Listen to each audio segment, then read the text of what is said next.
Hello, this is Father David, here with chapter 32 of the Lenten Spring, When You Give Alms.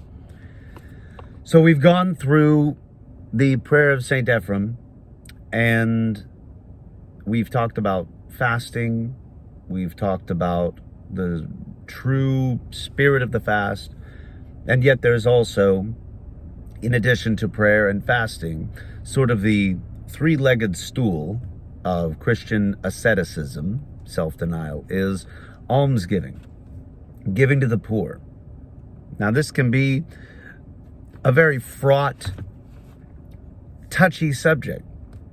Now, you have all these different ways that the poor are provided for, particularly in our modern day.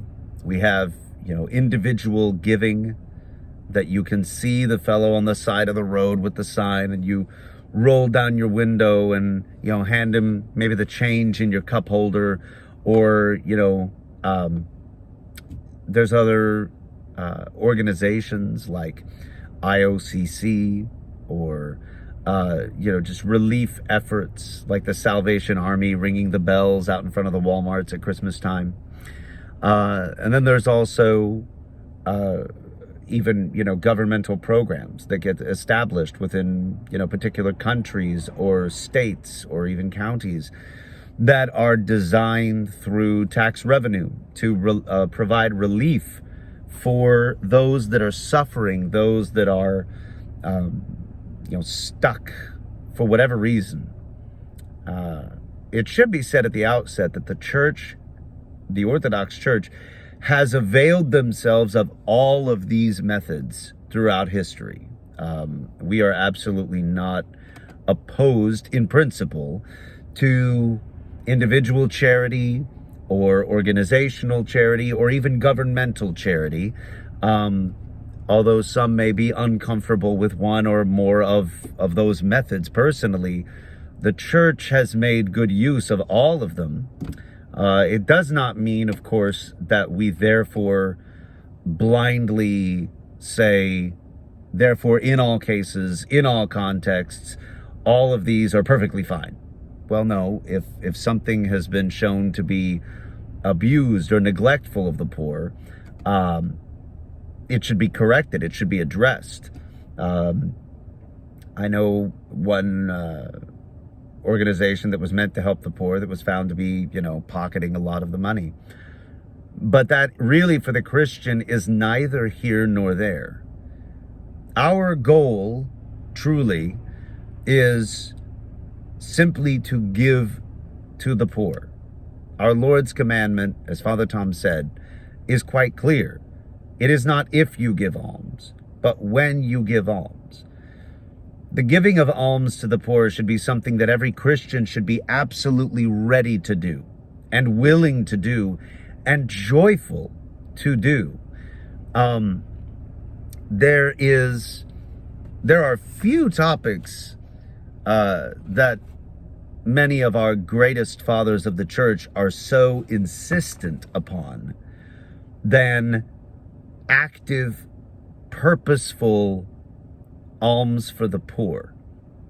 That for such luminaries as St. John Chrysostom and St. Basil the Great, this is in essence for the Christian an essential part of the ladder to heaven for a Christian. That to deny ourselves and to deny the poor this almsgiving is to prepare yourself for hell. It is, now I'm going to read a couple of passages that Father Tom cites here, and then just talk about kind of how that meets the road practically. How do we do this, being such a serious matter? St. John Chrysostom says, do you see, so obviously he's been talking before this citation, but apparently he's made a case here in a homily on Philippians, the book of Philippians. Do you see that failure to give alms is enough to cast a person into hellfire? For where will he avail who does not give alms? Do you fast every day? So also did those foolish virgins, but it availed them nothing. Do you pray? So did they. What of it? Prayer without almsgiving is unfruitful. Without that, all things are unclean and unprofitable. The better part of virtue is destroyed. He who does not love his brother, it is said, does not know God. He's quoting 1 John 4:8. And how do you love him when you do not even give him these things which are worthless and passing? Here we can resemble God in showing mercy and generosity, and when we have not these qualities, we are devoid of all good. For almsgiving is the mother of love, of that love which is characteristic of Christianity, which is greater than all miracles by which the disciples of Christ are manifested. That was a quotation from his a homily on Titus. And then St. Basil the Great, Father Tom says he is no less insistent on the subject than St. John. The quote here is, he who takes another's clothing is called a thief, he writes. But he who fails to clothe the naked, if he could, deserves the very same name. The grain in your barns belongs to the hungry. The coat in your closet belongs to the naked. The shoes rotting in your basement belong to the barefoot. The silver hidden in boxes belongs to the needy. You sin against all those whom you are able to help, but fail to do so. So these are very difficult words, especially for Americans that live in what is perhaps arguably the most prosperous nation state to ever exist on the face of the planet. And the question then comes, what are we to do with those that we are, quote unquote, sure, or that we believe it is likely that they will blow the money on booze, just to say it in plain language, that they will waste it away instead of something that we would deem a more practical use of the money,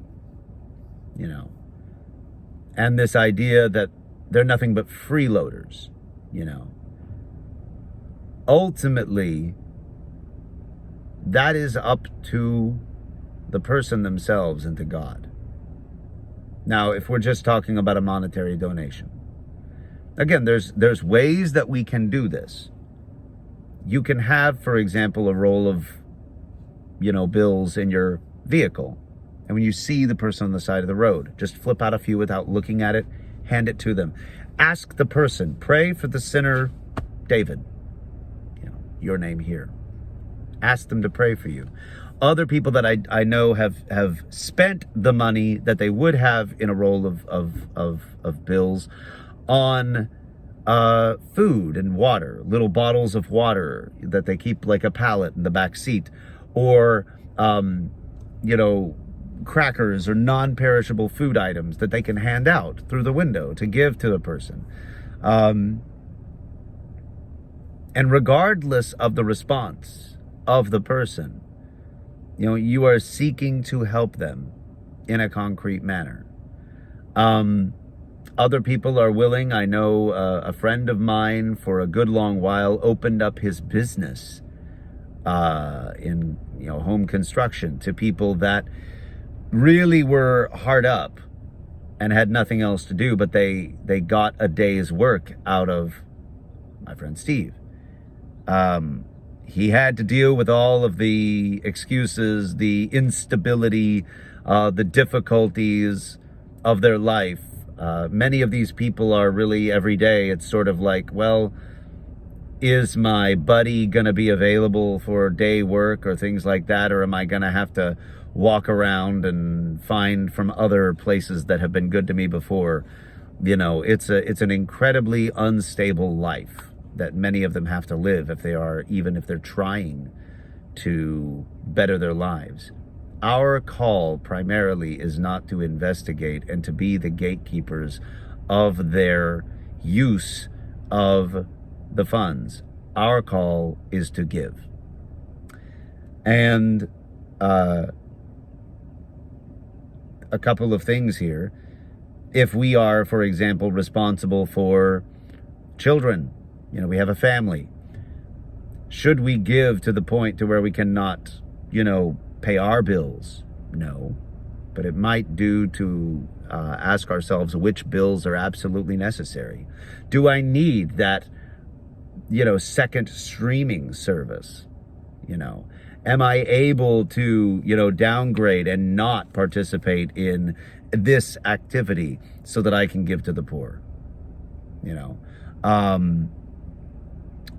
These are questions that we have to wrestle with. But ultimately, I think this question of, what will they do with it?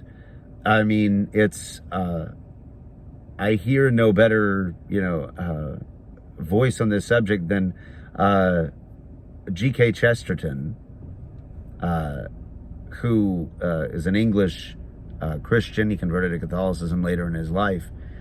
And this story, which I tell often, but I think it's very instructive. He's going down the road with his friend, and he meets a man who is begging alms. And so he pulls out a sizable, it's not a fortune, but it's, I don't know, maybe we'd look at it and it's 10 or 20 bucks. Like more than you'd expect maybe to give on an average day to a beggar. And his friend says, I say, old chap, what are you doing? Don't you realize he's just going to go into the tavern and spend all of that on ale? And Chesterton just looks at him, maybe with a wry smile, and just says, what a coincidence. That's exactly what I was going to do with it.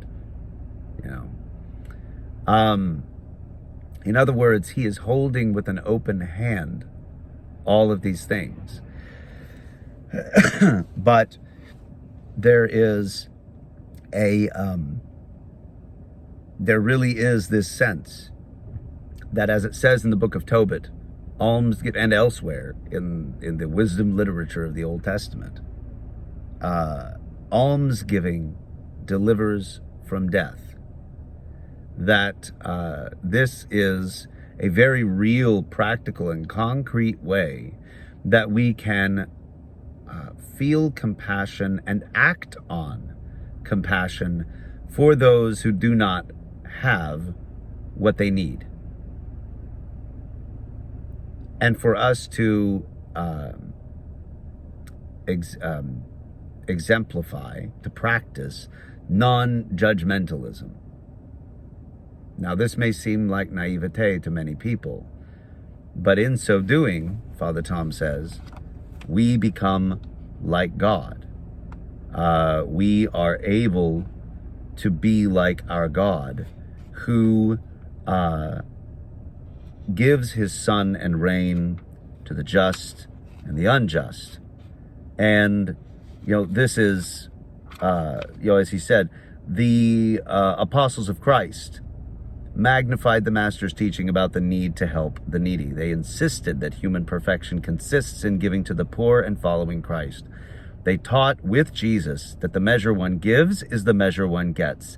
They were convinced that the greatest imitation of God is to give everything without asking anything in return. And when such perfection could not be literally accomplished, the commandment to share one's possessions, not from one's abundance, but out of one's need, was considered binding upon all. So, brothers and sisters, let us renew our desire to follow the teaching of Christ in the gospel and allow ourselves to be open in as many ways as possible to the provision of goods and assistance for the poor and the needy among us. For in doing so, we serve and aid and love Christ our God. So God bless you, Lord willing. We'll see you next time. Bye-bye.